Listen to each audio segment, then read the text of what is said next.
In today's video, I'm going to teach you how to change beginning balance in QuickBooks Online.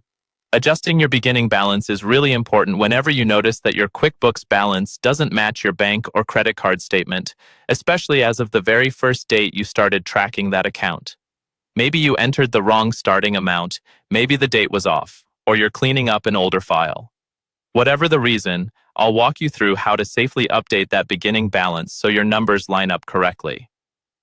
First, sign in to QuickBooks Online and head to the gear icon in the upper right corner of your screen. This is your main settings area. When the menu opens, look for and select Chart of Accounts. The Chart of Accounts is basically the master list of all your bank accounts, credit cards, income, and expense accounts in your company file. Next, find the specific account you need to adjust. This will usually be the bank or credit card account where the beginning balance is off. On the right side of that account's row, click on View Register. The register is like a checkbook ledger for that account and shows every transaction that's been recorded. Once you're in the register, you're looking for the transaction labeled Opening Balance Equity.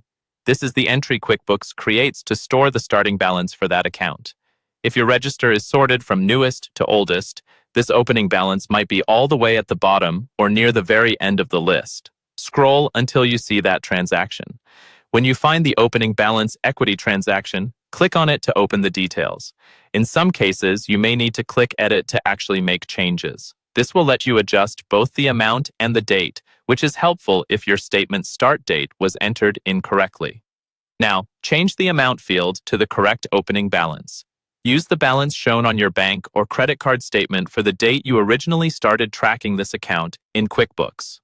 Take a moment to double-check the number and, if needed, verify that the date matches your real-world statement as well, so future reconciliations go smoothly. When everything looks right, click Save to apply your changes. QuickBooks will update that beginning balance, and this should help your account more closely match your bank or credit card records going forward. If you're working on a reconciled account, it's a good idea to review your next reconciliation to confirm that everything ties out correctly.